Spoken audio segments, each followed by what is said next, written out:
Let's not get excited. Like Noop says, for us we are not going to be part of this thing of yours, iPod. But if you are not part of iPod, how shall we know when you are hungry? But I'm suffering from hunger. The man in the kitchen does not know you are hungry. How does he feed you? What you do is come to iPod, grab this the ladle and say, don't serve this one, you also give me. When you've given me soup without bread, I say, I also want bread. How come you are giving meat and chicken? Say, treat us fairly. But if you are outside, nobody will listen to you. And this goes for all episodes in political struggle, including the struggle of Besigye. That Besigye should be tried in a court, condemned or absorbed, is a right. It's a right. So why not you? The department falls under you. DPP is under Chiwanuka. Yeah.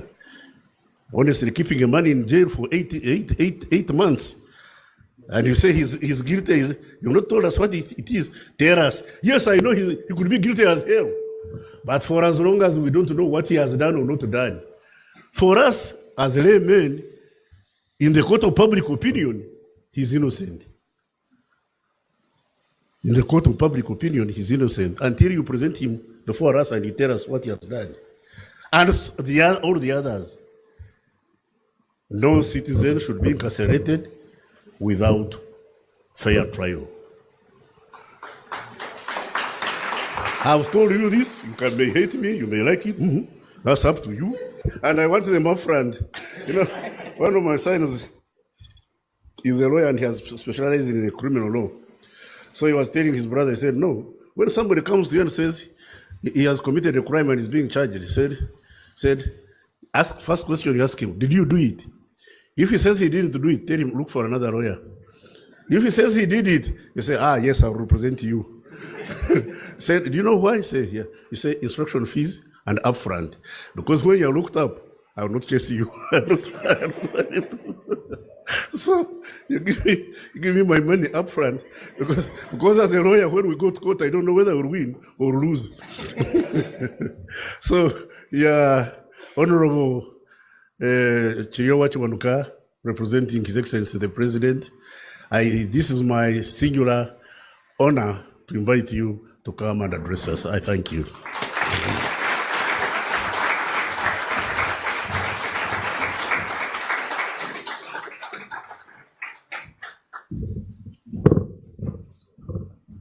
You know, that gentleman is the chief criminal in the country. I'm going to discuss that as I make my remarks. Thank you very much, Honorable Otafiire.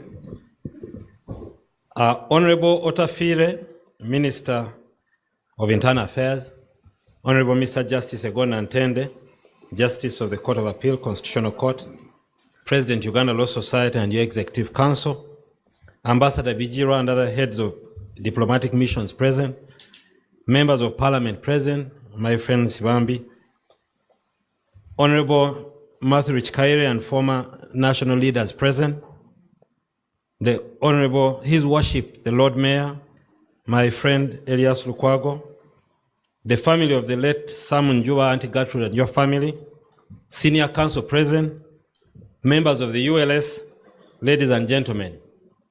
I came here today with a blue message, and my job here was to deliver the President's message. But while I was here, so many people referenced to me, so I kept jotting down things, and I thought maybe I should comment on some of these things before I deliver the President's message. First of all, I was not late. Mama, I was not late. The invitation I received, the instructions I received was to be at the Uganda Law Society at 10. So I was here 3 minutes to 10. So when I had members saying I missed the reading and the program, unlike Justice Egona Ntende, you are lucky you had the program, I didn't have it.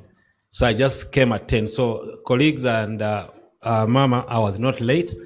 And I don't want my boss to think that I was given instruction and I did not comply. I have personally known I personally knew the late Sam Njuma, both professionally and also by family. All of you spoke about him, but one thing you did not talk about, I think some people talked about the football, the one that he played, but he was also a football administrator. And that is something that no one seems to talk about. He was chairman of our beloved Express, which in our, we call Mukwano Gwabanji. He was chairman of Express until he went into exile in 1980.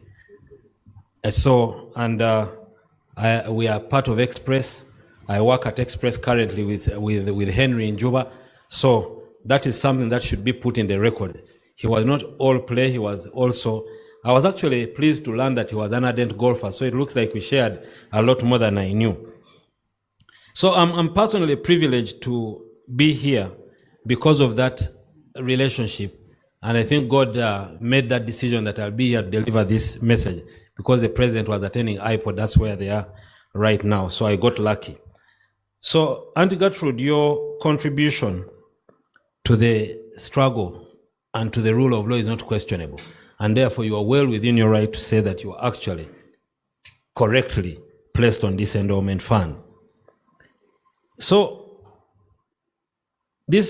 I went to school with Sam and Henry. The times that Auntie Gertrude is speaking of, we were with Sam and Henry in Budo. We were in school. Okay, I didn't have to say in Budo, we were in school. So, yeah, I'm sure you would understand what I meant.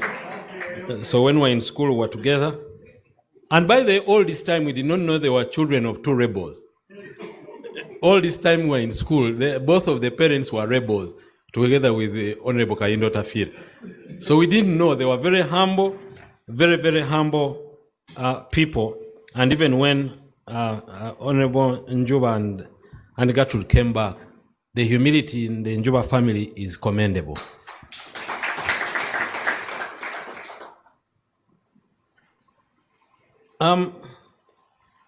Auntie Gertrude, about golf, don't worry. Many wives of golfers have similar feelings like yours. In the golfing planet, we call them golf widows. Because when the husband starts playing golf, they tend to disappear for long hours. But that is I think Uganda Law Society, thank you very much for starting these memorial trust funds and endowment fund. I think that's a very noble cause. And we will definitely support you in this cause. About Ben Chiwanuka, I will be there myself tomorrow because as you remember, I was fired from the Law Society. So I do not quite subscribe to the instructions of the President of Law Society. So I'll be at the Ben Chiwanuka memorial lecture because I was fired. So really. So if you find me there, don't say that I defied the President. I was fired already. So just going to attend your comments. I would love to get your written paper and read it. And there's some interesting things. I don't agree with many, but there are some interesting points there. And probably we have a conversation someday on how to balance Article 1 with civil society action. Because that is, I think, something that we need. But I think you raise interesting points. What is my role in the return of the President of Law Society? I don't know what my role was in his departure, so I don't know what my role will be in his return.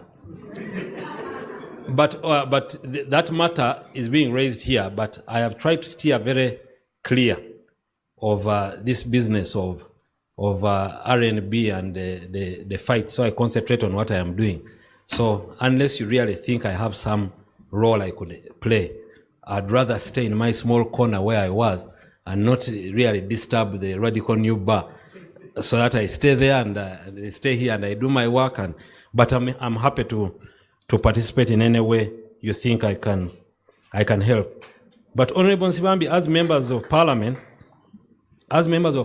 these things that you raise here on the podium, we should actually actively work on the powers that are given to us in the Constitution to address them. I do not subscribe to the school of thought where I see something wrong and I have the authority to do something about it.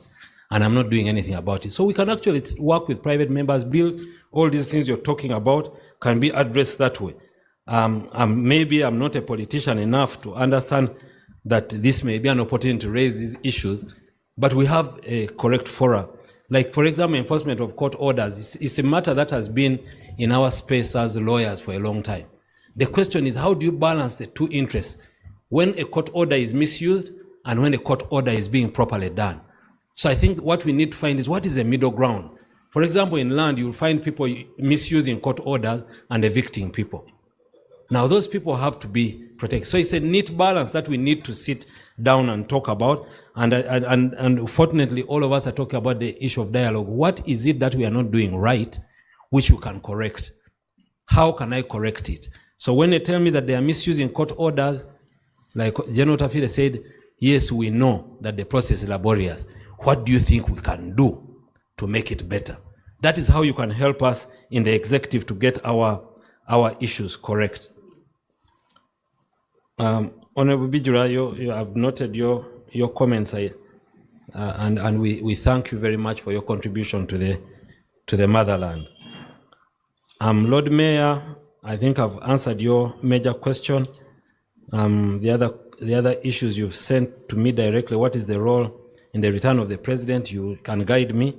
We were in class for the 4 years together. We studied under the same lectures, same lecturers. We know the same law. If you know a section that I can use as Attorney General, please share with me, and I'll be happy to use it. So the other issues that have been raised are correct. We really do not want to go back to where we were. I think Honorable Otafiire summarized what our thinking is. None of us Ugandan want to go back to where they found us. So we need to work together to get to where we want to get. Of course, Honorable Otafiire, like I told you, is the chief criminal, because for me, in the Constitution, they told me that everyone who wants to sue government sues the Attorney General. I think we should make an amendment and say, sue the Minister of Internal Affairs represented by the Attorney General. So all the offenses are committed there, and then they bring them to me to defend. So when people are disappeared, I normally write to the Minister of Internal Affairs and say, Minister of Internal Affairs, can you investigate and tell us where this person is? Then he comes back and tells me, I don't know where he is. So I go to court and I say, I don't know where he is. Then he comes here and says, you are responsible for it. General Otafiire, we have to discuss this matter. I'm going to now start making our communications unprivileged. It's going to become public. So, but really, honestly, like Honorable Otafiire said, no one wants that, and we try as much as possible to